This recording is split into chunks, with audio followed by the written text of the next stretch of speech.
성경 사도행전 17장 32절에서 34절 말씀 보겠습니다. 사도행전 17장 신약성경 218페이지 사도행전 17장 32절부터 34절 말씀을 우리 한 목소리로 같이 읽겠습니다. 그들이 죽은 자의 부활을 듣고 어떤 사람은 조롱도 하고 어떤 사람은 이 일에 대하여 내 말을 다시 듣겠다 하니 이에 바울이 그들 가운데서 떠나매 몇 사람이 그를 가까이하여 믿으니 그 중에는 아레오바고 관리 디오누시오와 다말이라 하는 여자와 또 다른 사람들도 있었더라. 아멘. 이 새벽에도 하나님 앞에 나오신 여러분에게 또 주님의 은혜와 평강이 충만하시기를 축원을 드립니다. 그리스도의 부활, 우리 오래간만에 또 부활에 대해서 한번 생각해 봅니다. 부활에 대한 증거, 학자들의 주장이 많이 있는데 공통적인 이제 것 중에 하나가 바로 빈 무덤이라고 여러분 알고 계실 것입니다. 예수님의 부활에 대한 연구로 저명한 종교 철학자 이자 또한 변증가인 게리 하버마스라는 사람이 1975년부터 빈 무덤에 대해서 쓰여진 3,400여 개의 문헌을 조사한 결과 75%의 죄송합니다. 새벽에 지금 뭐 숫자가 등장하고 뭐 어려운 단어들 등장하는데 잠깐만 들어보시기를 바랍니다. 다 이유가 있어요. 그런 많은 학자들이 빈 무덤이 발견된 것을 역사적인 사실로 받아들인다고 주장을 했습니다. 또한 1930년 나사렛에서 발견된 나사렛 비문이라는 것이 있는데 거기에 보면 이스라엘에서 돌무덤에 있는 시체를 훔쳐가면 사형에 처한다, 이런 로마 황제의 칙령이 기록되어 있습니다. 당시 도굴꾼들은 시체가 아니라 이제 무덤에 묻힌 그 보물을 훔쳐갔기 때문에 시체를 훔쳐가면 안 된다는 비문은 아주 이례적인데 이것이 로마 황제의 칙령이 내려진 이 시기가 예수님의 부활 사건과 시기가 겹친다는 것입니다. 그러니까 이게 시사하는 바가 있죠. 또한 고대 역사가인 폴 메이어는 이렇게 말했는데요. 유대인 비평가들도 기독교인들처럼 돌무덤에 비어 있었음에는 동의하는데 다만 자연적인 설명을 좀 이렇게 뭐 훔쳐갔다든지 이렇게 하려고 할 뿐이며 비평가들에게서 나온 이런 강력한 증거가 그리스도의 부활이 사실임을 입증하고 있다. 뭐 이렇게 이야기를 했습니다. 빈 무덤이라는 내용만 가지고도 이렇게 많은 이야기들을 학자들이 하고 있다는 거예요. 새벽인데 어려운 단어들 많이 얘기를 했습니다. 처음부터. 이제 이런 이야기들이 있다는 것. 물론 학자들도 나름대로 역할이 있죠. 그 신학 교수님들의 역할이 있어요. 하지만 지금껏 이런 내용을 우리가 몰랐잖아요. 저도 이제 오늘 소개하면서 알게 되는 것들도 있습니다. 그래도 주님의 부활을 믿고 신앙생활 하는데 지장이 있습니까? 없습니까? 신앙생활 하는데 별 지장이 없어요. 어떤 논리적이고 과학적 근거나 어떤 뭐 고고학적인 증거, 뭐 변증학적인 그런 자료들 이게 있어야 부활의 증인이 되는 것이 아니라는 것입니다. 왜냐하면 우리 주님의 부활은 뭡니까? 철저하게 믿음의 영역이고 믿음으로만 받아들여지는 진리인 줄로 믿습니다. 어떤 학자들은 뭐 본장에 기록된 뭐 아덴의 설교가 이 아덴에서의 이런 바울의 설교가 너무 철학적이다. 또 뭐 믿은 사람의 숫자가 너무 적다. 또 그리고 교회가 세워지지 않았지 않냐 여기에는. 그래서 바울의 이 선교 사역이 여기 아덴에서의 사역이 실패했다. 이제 이렇게 말하는 사람도 있습니다. 그러나 믿는 자의 수가 적다고 실패입니까? 성경에 어디 사람의 수가 적다고 실패라고 얘기한 적이 있습니까? 또한 바울의 설교가 철학적인 것은 사실이지만 결코 자신의 언변을 의지하지 않았다는 것입니다. 오히려 성령 충만한 가운데서 장소와 사람에 맞게 적절한 인용을 통해서 복음을 잘 전했어요. 그래서 이 아레오바고의 설교는 변증적인 그런 전도의 좋은 모델이라고들 합니다.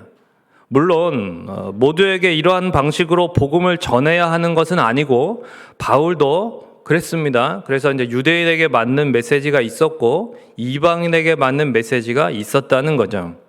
그러나 아무리 적절한 메시지를 전한다고 할지라도 그러니까 자기의 어떤 그 편견과 이 생각의 틀 안에서 벗어나지 못하는 이들은 부활을 전하는 바울을 조롱했던 것을 오늘 본문에도 볼 수 있어요. 32절에 이 조롱했다는 동사가 문법적으로 이제 미완료형이라고 하는데 이게 무슨 말이냐면 한번 저 사람 뭐 저런 소리를 하고 그래 이렇게 한마디 하고 만 게 아니고 한동안 뭐 1시간이고 2시간이고 그 바울과 같이 있는 동안 계속 조롱했다는 겁니다. 계속 비웃고 막 깔깔거리면서 생각해 보십시오.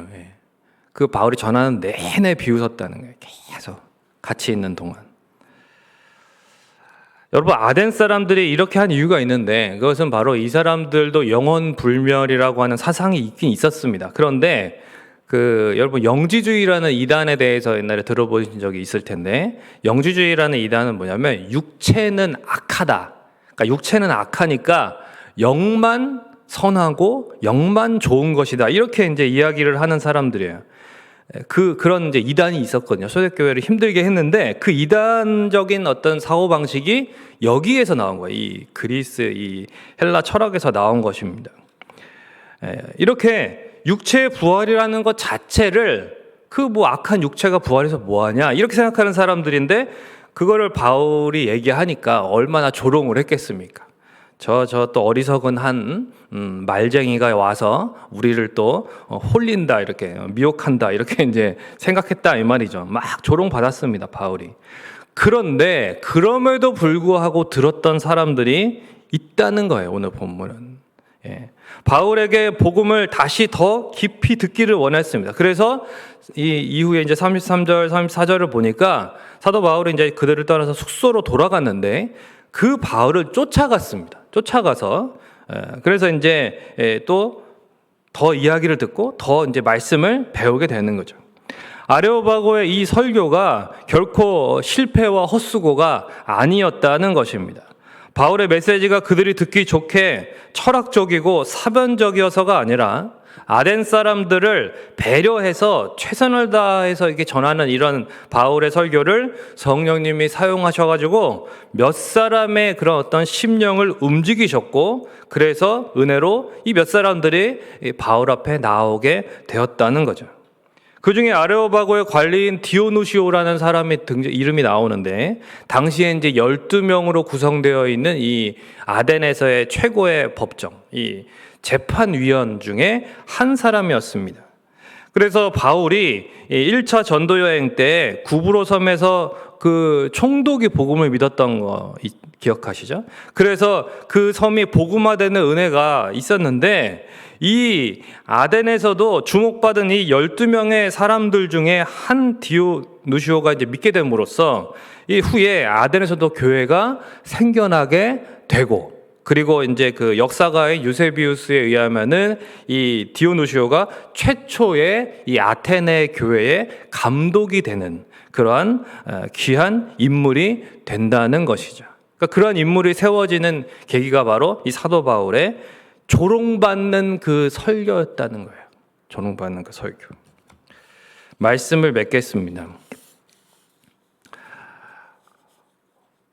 이 아덴에 도착한 것은 여러분 바울의 의도나 계획이 없었습니다. 주님께서 보이신 마게도냐 사람의 환상을 통해서 먼 유럽 대륙으로 계획하지 않았던 곳에 넘어오게 되었습니다.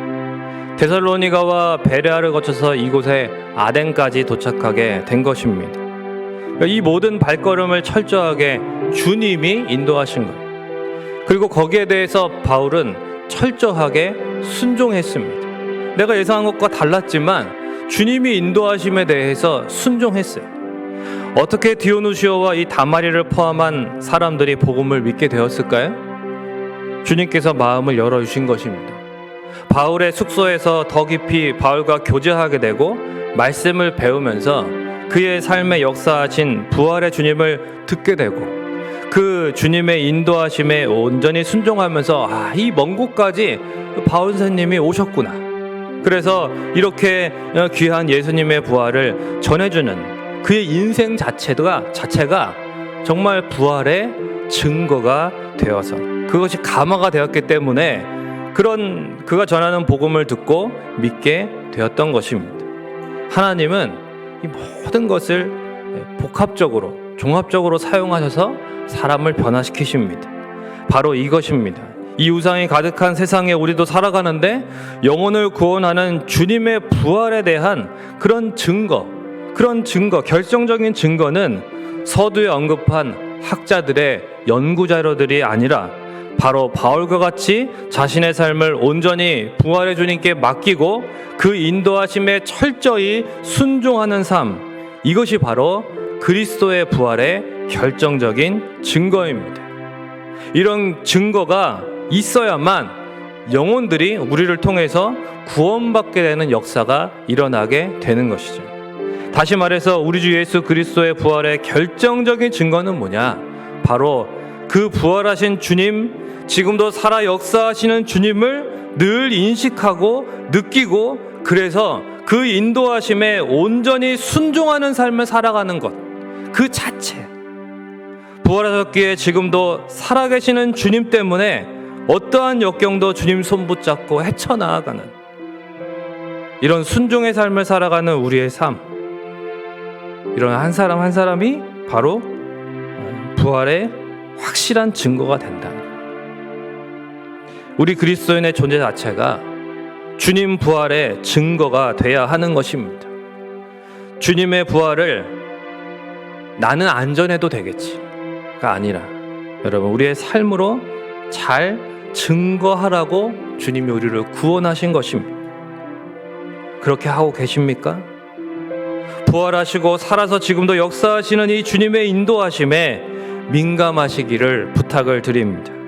주님이 가라시면 가고 주님이 설하시면 서고 명하시고 인도하시는 대로 온전히 순종하는 삶으로 우리가 전하는 부활의 주님이 잘 증거되어서 영혼 구원의 열매를 맺어드리는 복된 인생이 되시기를 주님의 이름으로 축원을 드립니다. 이 시간 우리 함께 주님 말씀하시면 이 찬양 드리시고 기도하도록 하겠습니다.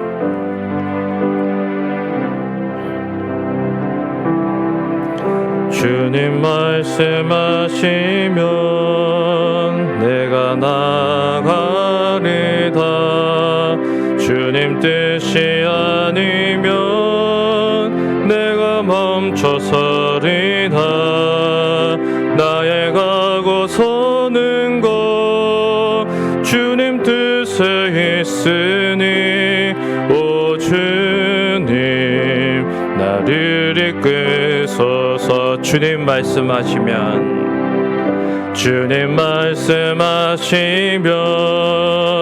내가 나가리라. 주님 뜻이 아니면 내가 멈춰서리다. 나의 가고 서는 것 주님 뜻에 있으니 오 주님 나를 이끄소서. 뜻하신 그곳에 나 있기 원합니다. 이끄시는 대로 순종하며 살리니 연약한 내 영혼 통하여 일하소서. 주님 나라와 그 뜻을 위하여 뜻하신 그곳에 나 있기 원합니다. 이끄시는 대로 순종하며 살리니 연약한 내 영혼 통하여 일하소서.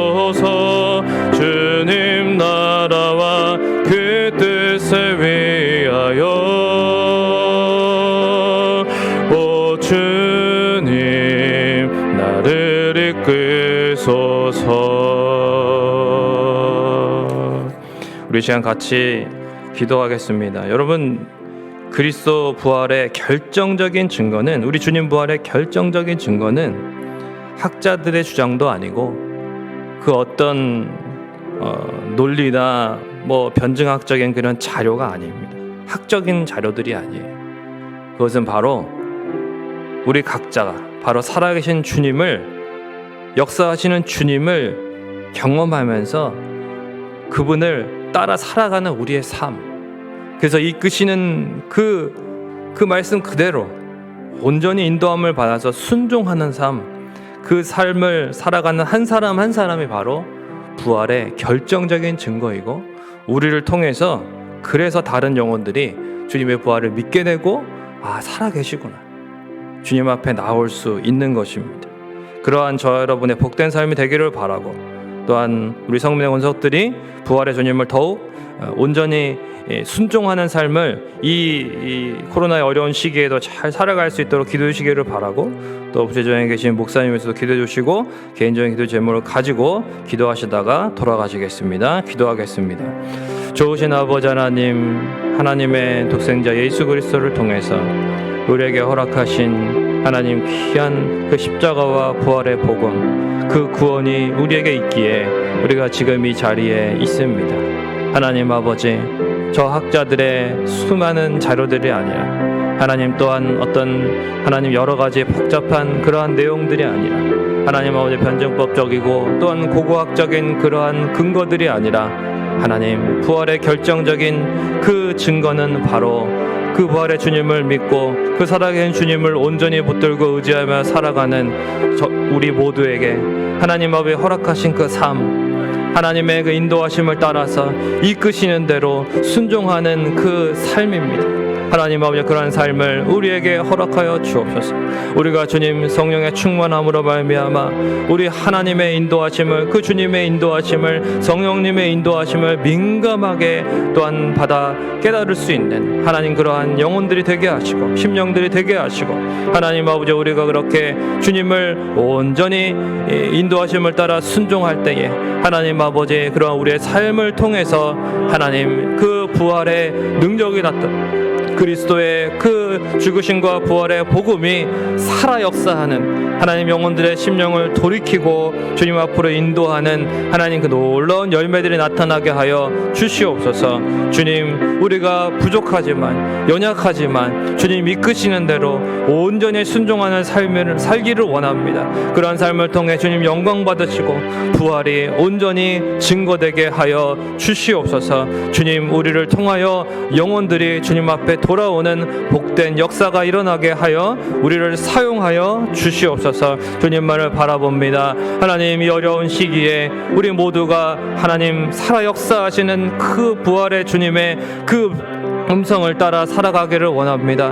우리가 살아계시고 역사하시는 부활의 주님을 우리의 삶으로 우리가 온전히 따라서 또한 온전히 주님 그 뜻을 이루어 드릴 때에 하나님 아버지, 참으로 하나님께서 영광 받으시고 또한 우리 각자의 가정과 산업을 주께서 책임지실 줄로 믿습니다. 주님만을 신뢰합니다. 우리 모든 성민의 영속들이 부활의 주님을 온전히 인식하고 경험하고 또한 누리며 또한 하나님 아버지 온전히 순종하는 삶을 통해서 하나님 항상 주님 앞에 영광이 되는 삶을 살아가는 우리 성민의 영속들 신앙 잃어버리지 않게 하시고 우리 주님 앞에 온전히 서게 하여 주시옵소서.